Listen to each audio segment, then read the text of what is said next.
Sir Ashish Shelar असं म्हणाले की जेव्हा बाबरी मशीद पाडली तेव्हा शिवसेना लोणच्यापुरती देखील त्या ठिकाणी होती. बघा कोण काय म्हणताय आणि कोण काय सांगताय त्याच्याकडे ही जी चटण्या लोणची वगैरे आहेत सध्या भाजपमधली त्याच्याकडे का फार लक्ष द्यायची गरज नाही. इतिहास साक्षीला आहे. इतिहास आणि इतिहास आणि भारतीय जनता पक्षाचा अजिबात संबंध नाही. कारण इतिहास घडवण्यामध्ये या देशाचा मग स्वातंत्र्य लढा असेल बरं का, स्वातंत्र्य लढा असेल, इतकंच कशाला या मुंबईचा लढा असेल, संयुक्त महाराष्ट्र लढा असेल, अयोध्या आंदोलन असेल, या देशातल्या कोणत्याही साहसपूर्ण लढ्यात हे लोक नव्हते. त्याच्यामुळे त्यांना दुसऱ्यांविषयी एक असूया आणि पोटदुखी आहे की हे लढ्यामध्ये हे शूरासारखे मर्दासारखे काम करत होते बरं का. हे लोक कधी भगतसिंग घडवू शकले नाही. हे लोक कधी पंडित नेहरू महात्मा गांधी घडवू शकले नाही. हे काहीच घडवू शकले नाही. मुळात ह्यांचा जो देश आहे हे म्हणतात की 2014 नंतर निर्माण झाला. हा देश जो आहे हा 2014 नंतर निर्माण झाला. त्याच्यामुळे भारतीय जनता पक्ष सुद्धा 2014 नंतरच निर्माण झाला हे लक्षात घ्या. आणि अयोध्या आंदोलन हे त्या आधीच आहे. हे काल म्हटले पळपुट आहे. हे रणछोडदासाचे पळपुट आहे. इतिहास त्याने भारतीय जनता पक्षाचाच पाहायला पाहिजे. शिवसेना या आंदोलनात कुठे होती?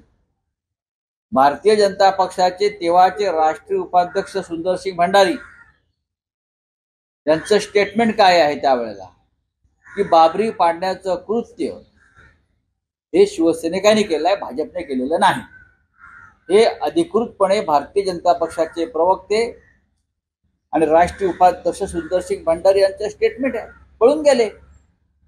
लालकृष्ण अडवाणी यांचं नंतरचं स्टेटमेंट पहा तुम्ही. अडवाणी जे होते रथयात्रेच्या निमित्तानं, पण तेही म्हटलं की आमचं काम नाही. मग कोणी गेलं? आकाशातून मारेकरी आले होते ते शिवसैनिक होते.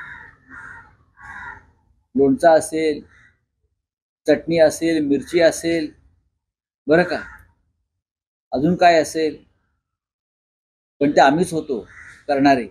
शिवसैनिक होते. बाळासाहेब ठाकरे जबाबदारी घेतली, पळून नाही गेले. पळपुट्यांसारखे पळून नाही गेले बाळासाहेब ठाकरे, हिंदू हृदय सम्राट. ते भगोडे नव्हते हिंदुत्वाचे. ह्यांचं काय, यांची मानसिक स्थिती ठीक नाहीये. 2014 नंतर जन्माला आलेली बालकं आहेत. त्यांना आधीचा भारत, आधीचा इतिहास, आधीचा संघर्ष या देशातला माहीत नाही. यांचं ना महाराष्ट्रात लढ्यात योगदान, यांचं ना मुंबईच्या लढ्यात योगदान, यांचं ना 92 साली मुंबईचा इतका मोठा संघर्ष झाला हिंदू वाचवण्याचा, ना त्यांचं ह्यांच्यामध्ये योगदान. स्वातंत्र्य लढ्यात ते कुठे औषधाला दिसत नाहीये. कुठे आहेत हे? लढण्याच्या कोणत्या प्रक्रियेमध्ये आणि मैदानावर हे आहेत त्यांनी सांगावं आणि मग लोणची पापड विकत बसावं. त्यांचं कामाचं लोकांनी बनवलेली लोणची पापड विकत बसायचं. स्वतः काय बनवायचं नाही, स्वतः काय करायचं नाही. जे लोक म्हणतात 2014 साली भारत निर्माण झाला, मग त्यांचा जन्म ह्या लोकांचा 2014 नंतर झालेला आहे. त्याच्यामुळे त्यांना आधीचा इतिहास माहित नाही. इतिहास खूप मोठा आहे या देशात. या देशाला आणि या देशाचा हिंदुत्वाचा इतिहास फार मोठा आहे. त्यांना यांचं इतिहासाची काही घेणं देणं नाही. तेव्हा आम्ही होतो, कारण आम्ही इतिहासाच्या पानावरती आमचं नाव त्या लढ्यात शिवसेनेचं नाव सुवर्णाक्षराने लिहिलं गेलेलं. कोठारी बंधू हे शिवसैनिकच होते, सगळ्यांना माहिती आहे.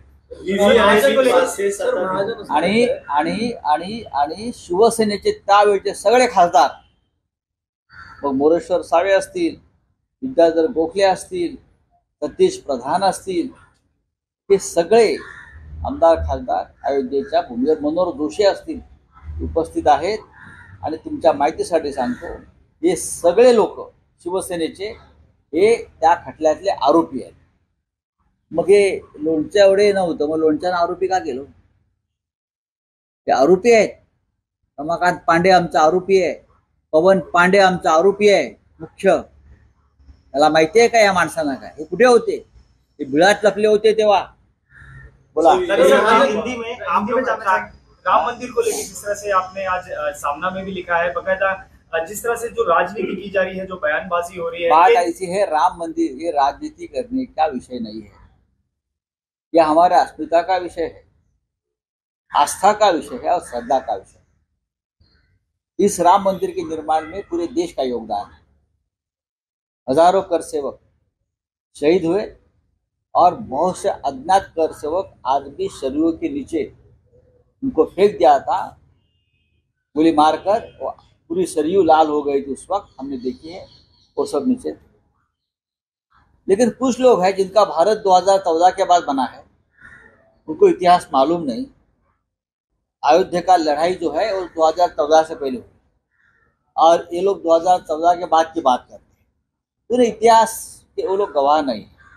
ये लोग ना देश के स्वतंत्रता संग्राम में रहे हैं, ना किसी बड़े आंदोलन में रहे हैं, ना किसी संघर्ष में रहे हैं, तो उन्हें क्या मालूम है राम मंदिर का संघर्ष क्या था और क्या रहा, और पूरे देश में उसमें क्या योगदान दिया था, उसमें शिवसेना का क्या योगदान था, बाला साहब ठाकरे जी का क्या योगदान था। हम हिंदुत्व के भगोड़े नहीं हैं, हम मैदान में रहे डट कर और लड़ते रहे आखिर तक। सर, ये आज तस्वीर आपने संपादकीय में छापी जिसमें पीएम साहब दिख रहे हैं और भगवान राम का बालक। ये लोगों का आस्था का विषय, राम सबसे बड़े हैं, राम से बड़े कोई नहीं। लेकिन भारतीय जनता पार्टी जो अपना इतिहास 2014 के बाद देश का इतिहास बताते हैं, वो अपने आप को प्रभु श्री राम से बड़े मानते होंगे, तो ये कोई हिंदुत्व की नई व्याख्या अगर बनाई होगी तो हमें मंजूर नहीं है, देश को मंजूर नहीं है। इनके बीजेपी के केंद्रीय मंत्री भी बकायदा कह रहे हैं कि उद्धव जी को राम मंदिर नहीं जाना चाहिए, इस तरह के स्टेटमेंट दे रहे हैं। क्या लगता है आपको? राम मंदिर का किसी के बाप का है क्या? कहते हैं आप मालिक है क्या? आप शकुन तो आप है देश में। देखिए जम्मू कश्मीर में क्या हो रहा है, मणिपुर में क्या हो रहा है। ईवीएम है इसलिए आप है, जनता आपके साथ नहीं है। सर, महाजन म्हणतात की व्हीआयपी आमंत्रित. बोला काय? महाजन म्हणतात. कोण महाजन? मला फक्त प्रमोद महाजन माहिती आहे. मला फक्त प्रमोद महाजन माहिती आहे, जे शिवसेना भाजपा युतीसाठी शेवटपर्यंत त्यांचं योगदान आहे, बरं का? एक चित्र देखील व्हायरल होते की नरेंद्र मोदी हे रामाचा हात पकडून घेऊन जात आहेत. मग ते हे हिंदुत्ववाद्यांना मान्य आहे का? हे RSSला मान्य आहे का? हे विश्व हिंदू परिषदेला मान्य आहे का? त्यांनी सांगावं ना, रामापेक्षा कोणी मोठं झालंय का या देशामध्ये? कोणी नवीन ब्रह्मदेव जन्माला आलाय का? जन्माला घातलाय का? जे अयोध्येच्या रणातून पळून गेले रणछोडदास, आणि ज्यांचा भारत 2014 नंतर निर्माण झाला हिंदुस्थान, ते रामापेक्षा किती मोठे झाले? रामाची लढाई ही रामाचं महत्व आणि प्रतिष्ठा टिकवण्यासाठी झाली का मंदिराची लढाई? गर्व से को हिंदू है ही गर्जना बाळासाहेब ठाकरेंच्या मुखातून जेव्हा निघाली तेव्हा या देशामध्ये चैतन्य निर्माण झालं, हे कोणी विसरू नये. शिवसेनेचे योगदान जे विचारतायत त्यांना आमचा प्रश्न आहे, तुम्ही कुठे होता? तुमचे फक्त पळण्याची ठिकाणं, लपण्याची ठिकाणं आमच्याकडे आहेत. कुठल्या बिळात तुम्ही कधी लपला होतात हे सगळं आमच्याकडे आहे. स्वातंत्र्य लढ्यापासून तुम्ही कशी माफी मागत आलेला आहात ब्रिटिशांची, हे ब्रिटिशांचे मुखाबीर होते सगळे लोक. स्वातंत्र्य लढ्यामध्ये क्रांतिकारकांच्या विषयी माहिती देणं ब्रिटिशांना, यात हे लोक फार पुढे होते. या देशाचे राज्यकर्ते झालेले आहेत, हे दुर्दैव देशाचं आहे. म्हणून त्यांचा इतिहास 2014 नंतरचा आहे आणि आमचा इतिहास प्राचीन आहे. 150 वर्षाच्या स्वातंत्र्य लढ्यामध्ये या देशाने जो संघर्ष केला, त्या संघर्षामध्ये हे लोक कुठेच नव्हते. मग आता कुणाची नावं घ्यायची नाही. सर, पवार साहब ने कहा है 24 के चुनाव के लिए गठबंधन का हमारा कोई चेहरा हो ये जरूरी नहीं, बाद में तय कर सकते 77 में. ये बात सही है, कोई चेहरे की जरूरत नहीं. अगर जिस देश में तानाशाही होती है, वो तानाशाही के पॉलिटिकल राजनीतिक दल होता है, वो दल अपने तानाशाह का जो चेहरा है वो सामने लाता है. लोकतंत्र में बहुत से चेहरे होते हैं, लोग किसी को भी चुन सकते हैं. Thank you.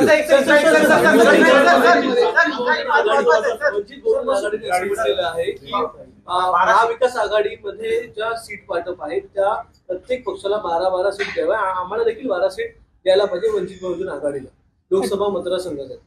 या ज्या चर्चा आहेत त्या चर्चा वृत्तपत्रातून आम्ही पाहतो.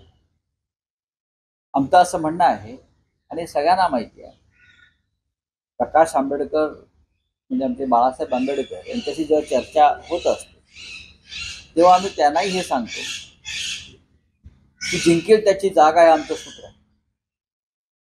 जिंकेल त्याची जागा हे आमचं सूत्र आहे. आमच्या आघाडीमध्ये कोणत्याही महाविकास आघाडीमध्ये जागेवरून ओढाताण नाही, होणार नाही. जागांचं वाटप जे आहे ते निवडून येण्याची क्षमता आणि उत्तम उमेदवार याच्यावरच होईल. काँग्रेस, राष्ट्रवादी काँग्रेस आणि शिवसेना या 3 पक्षामध्ये ह्या भूमिकेवर एकमत आहे. राहुल गांधींचंही एकमत आहे, मल्लिकार्जुन खरगे यांचं एकमत आहे, शरद पवार साहेबांचं एकमत आहे, उद्धव ठाकरेंची मान्यता आहे आणि ह्या सूत्रानुसार आम्ही पुढे जात आहोत. वंचित बहुजन आघाडी यांना नरेंद्र मोदी यांच्या हुकुमशाहीविरुद्ध लढायचं आहे. नरेंद्र मोदी हे परत सत्तेत आले तर या देशाला हुकुमशाहीच्या खाली ढकलत जाईल आणि विरोधी पक्षाला तिहारमध्ये बसावं लागेल जाऊन कायमचं. ही प्रकाश आंबेडकर यांची भूमिका ही देशासाठी एक फार मोठा मंत्र आहे. डॉक्टर बाबासाहेब आंबेडकरांचे ते नातू आहेत. त्याच्यामुळे मला असं वाटतं या संविधानाचं महत्त्व सगळ्यात जास्त त्यांना माहिती आहे, संविधान वाचवण्याचं. बाहर धमाका हुआ है, कितनी चिंता का विषय है? चिंता तो देश के गृहमंत्री ने करनी चाहिए ना, जो आज भी चुनाव में व्यस्त है. देश तो चिंता करेगा ही, लेकिन संसद में कोई घुस जाता है उसका ऊपर जवाब नहीं आता है. विदेशी काउंसलेट के सामने इस प्रकार से धमाका होता है, उसका ऊपर कोई बात नहीं होती. पुंछ में हमारे जवानों के काफिले के ऊपर हमला होता है, उसके ऊपर कोई बात नहीं होती. छत्तीसगढ़ में एक उद्योगपति के लिए जंगल काटे जाते हैं, आदिवासियों के सीने पर बंदूकें तान कर जंगल काटे जाते हैं सरकार बदलने के बाद, उसके ऊपर सरकार कोई बात नहीं करती. तो ये सरकार बात किसके ऊपर करेगी, क्यों करेगी? अब राम मंदिर का निर्माण हो रहा है, होने दो, हम स्वागत करेंगे राम मंदिर का, लेकिन ये भी प्रश्न इस देश में है.